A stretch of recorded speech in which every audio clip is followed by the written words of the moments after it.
इस कहानी की शुरुआत में हम लोग एक खूबसूरत लड़की को अकेले सोते हुए देखते हैं। जब ये लड़की गहरी नींद में थी तभी कोई इसका ब्लैंकेट खींच लेता है, जिसकी वजह से इसकी आंखें खुल जाती हैं। जैसे ही वो चेक करने के लिए उठी तभी कोई उसके बालों को पकड़कर उसके सर को तकिए में पटकता है। ऐसा करने वाला कोई और नहीं बल्कि खुद उसका बाप था।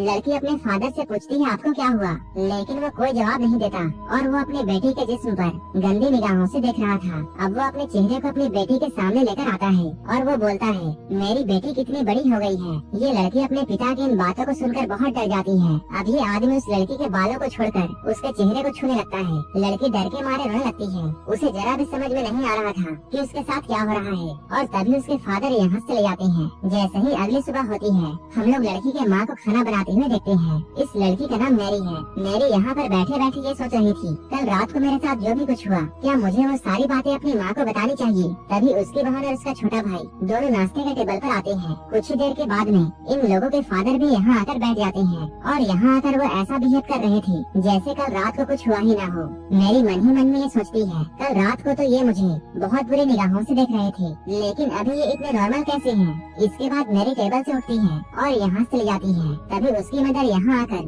खाने को जोर से टेबल पर पटकती है। यहाँ पर मॉम बहुत ही अजीब तरीके से खाने को खाती है, जैसे कि उन्होंने महीनों से खाना नहीं खाया हो। मॉम को ऐसी अजीब हरकतें करते हुए देखकर उसके बच्चे डरते हैं। तभी उसका बेटा भी खाने को उगल देता है और कहता है खाने में बहुत नमक है। तभी मॉम उसी खाने को उठाकर पागलों की तरह खाने लगती है।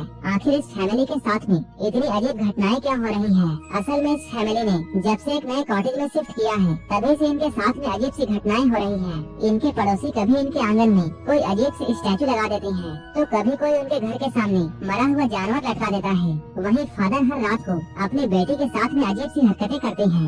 इसके अलावा मॉम भूखे भेड़िया की तरह खाने को खाती है और अपना खाया हुआ खाना अपने बेटे को भी खाने के लिए देती है, लेकिन बेटा इस खाने को खाना नहीं चाहता और वो अपने पिता की तरफ देखता है। वो कहते हैं अगर तुम इस खाने को खाना नहीं चाहते तो मत खाओ। फादर की इस बात को सुनकर मॉम उन्हें गुस्से भरे निगाहों से देखती है। इसके बाद वो खाने को टेबल पर फेंक देती है और प्लेट्स को भी जमीन पर फेंकती है। ये सब देखकर बच्चे बहुत डर जाते हैं। वो अपने बेटे को चिल्लाकर ये कहती है जो भी कुछ मैं बनाती हूँ तुम चुपचाप से खाया करो। वो इतनी जोर से चिल्लाती है कि उसका बेटा डर से रोने लगता है। बाप और बेटी को समझ में नहीं आ रहा था कि मॉम को क्या हो रहा है, लेकिन ये सब तो बस शुरुआत थी। इधर मैरी जब बाथरूम में नहा रही थी तभी कोई उसके पास आकर खड़ा हो जाता है। जब वो शीशे को साफ करके देखती है तब वो अचानक अपनी बहन को यहाँ देखकर डर जाती है। कुछ देर के बाद ये दोनों बहनें कमरे में होती हैं। तभी छोटी बहन मैरी को ये बताती है कि कैसे हर रात उसके फादर उसके कमरे में आते हैं और उसके साथ अजीब सी हरकतें करते हैं।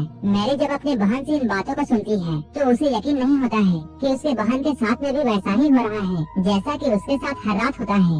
ये लोग अभी बातें कर ही रहे थे तभी इनके डैड अचानक यहाँ आ जाते हैं। इनके डैड ने भी इन दोनों की बातें सुन ली थी। तभी अचानक वो एक चाकू निकालकर इन दोनों पर हमला कर देते हैं। मैरी उन्हें धक्का देकर गिरा देती है और ये लोग अपनी जान बचाकर कमरे से भागते हैं। फिर से उनके डैड उनके सामने आ जाते हैं और मैरी की बालों को पकड़ लेते हैं। वो कुछ देर इन दोनों को देखते हैं और फिर मैरी को उठाकर फेंकते हैं। मैरी सीढ़ियों पर जाकर गिरती है और चोट की वजह से बेहोश हो जाती है। वहीं मैरी की बहन एना डरकर वहाँ से भागने लगती है। जब वो पीछे मुड़कर देखती है तब वो पाती है उसके डैड उसके पीछे नहीं आ रहे हैं। इधर डैड स्टोरेज रूम में गए हैं और वहाँ से वो एक हथौड़ा लेकर बाहर आते हैं। तब तक इधर मैरी को भी होश आ जाता है। वो अपनी बहन एना को ढूंढने लगती है। तभी अचानक उसे ऐसा लगता है जैसे कोई उसके पीछे है। वो जैसे ही पीछे मुड़ी सामने उसके डैड हथौड़ा लेकर खड़े थे। वो हथौड़े को लेकर मैरी पर हमला करने ही वाले थे। तभी एना जोर से चिल्लाती है जिससे डैड रुक जाते हैं।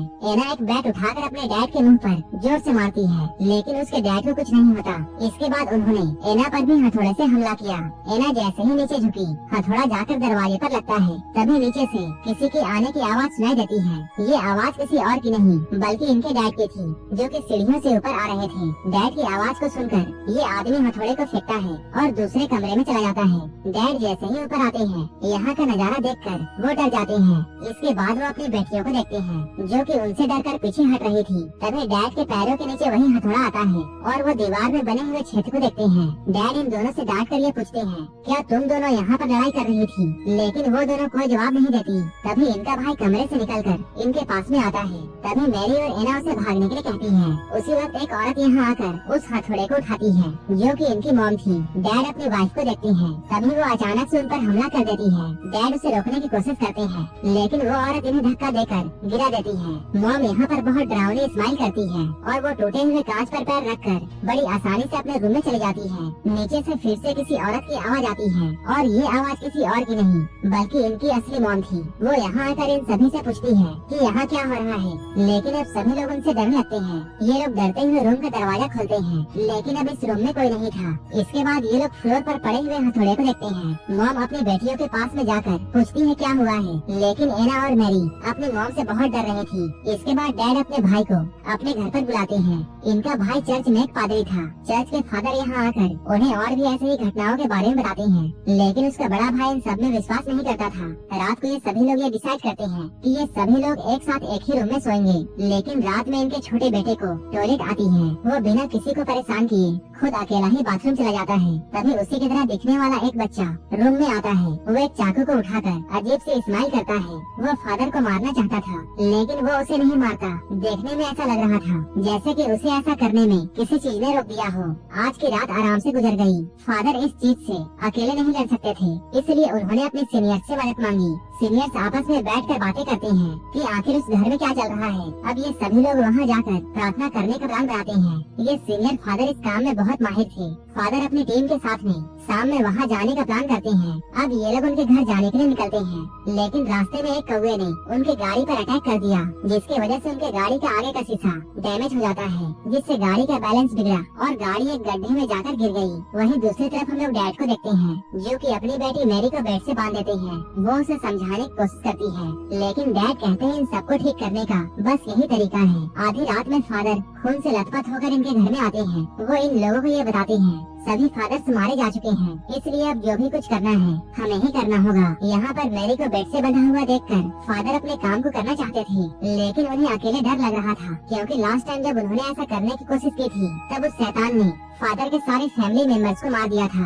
इसलिए उन्हें ये डर था कि कहीं फिर से ऐसा ना हो जाए, और अगर ऐसा हुआ तब वो अपने भाई के फैमिली को भी खो देंगे। लेकिन उसका बड़ा भाई रोते हुए उससे कहता है तुम अपना काम करो, हम लोगों को मिलकर लड़ना होगा, नहीं तो वो हम सभी को मार देगा। ये बात सुनकर फादर कैंडल्स को जलाते हैं और मैरी के ऊपर होली वाटर छिड़कते हैं। मैरी होली वाटर की वजह से चिल्लाने लगती है। इसके बाद फादर मैरी के सीने पर एक क्रॉस रखते हैं और इसके बाद वो उसे एक छड़ी से मारने लगते हैं। मैरी दर्द से चिल्लाने लगती है। वो पूछती है वो लोग उसके साथ ऐसा क्यों कर रहे हैं। फादर मैरी के डैड से यह पूछता है क्या तुम अब भी इस इलाज को कंटिन्यू करना चाहते हो। ये सब देखकर मैरी के डैड रोने लगते हैं। जब एक छड़ी टूट जाती है तब पादरी दूसरी छड़ी निकालता है। मैरी दर्द के मारे बेहोश हो जाती है। वहीं दूसरी तरफ हम लोग उस जगह को देखते हैं जहाँ यहाँ पर आने वाले फादर का एक्सीडेंट हुआ था। यहाँ पुलिस की टीम पहुँच चुकी है। जैसे ही वो लोग गाड़ी से फादर को निकालते हैं, गाड़ी में जोरों से धमाका होता है। इन सभी लोगों के बीच में मैरी के डैड का भाई भी मौजूद होता है। इसका मतलब ये था कि वो आदमी जो कि अभी मैरी के घर पर है वो कोई पादरी नहीं बल्कि खुद वही शैतान है। इसलिए वो मैरी को बेवजह दर्द दे रहा था। लेकिन अब मैरी की मौत से ये सब बर्दाश्त नहीं होता। वो कहती है ये कोई इलाज नहीं है, ऐसा करते रहने से मेरी बेटी तो मर जाएगी। इसके बाद वो फादर को पकड़ लेती है ताकि वो मैरी को ना मार सके, लेकिन डैड उसकी बातों को नहीं सुनते और वो अपनी बीवी को जोर से धक्का देते हैं और पादरी से कहते हैं तुम इस रिचुअल को करते रहो। इसके बाद अचानक डैड अपनी वाइफ के पास में जाकर उसका गला दबाने लगते हैं। तभी अचानक वो अपने भाई की तरफ देखता है, जिसके चेहरे पर एक डरावनी हंसी थी। डैड को समझ में आ जाता है। इसके बाद वो शैतान पर हमला करते हैं, लेकिन वो शैतान डैड को मार कर नीचे गिरा देता है। जैसे ही वो शैतान डैड को मारने वाला था तभी असली फादर यहाँ पहुँच जाते हैं। वो यहाँ पर कुछ मंत्र पढ़ते हैं जिससे वो बुरी आत्मा यहाँ से ले जाती है। मेरी बहुत बुरे तरीके से जख्मी हो गई थी। इसके बाद वो स्टोरेज रूम की तरफ जाने लगती है। तभी फादर मैरी के सामने एक मिरर रखते हैं, जिससे मैरी के बॉडी से शैतान निकल कर भागने लगता है। फादर उस शैतान को अपने शरीर के अंदर ले लेता है और अपने भाई से उसे मारने के लिए कहता है, जिस पर उसका भाई टूटे हुए क्रॉस को उसके सीने पर घुसा देता है। ऐसा करने से शैतान और फादर दोनों एक साथ मर जाते हैं। अंत में ये फैमिली सही सलामत बच जाती है और इसके साथ ये मूवी भी यहीं पर खत्म हो जाती है। ऐसे ही वीडियोस के लिए आप हमें टेलीग्राम और इंस्टाग्राम पर फॉलो कर सकते हैं। मूवी अच्छी लगी हो तो एक लाइक जरूर कर देना और ऐसे ही वीडियोस के लिए आप हमारे चैनल को सब्सक्राइब जरूर कर लेना। तो मिलते हैं हमारे नेक्स्ट वीडियो में।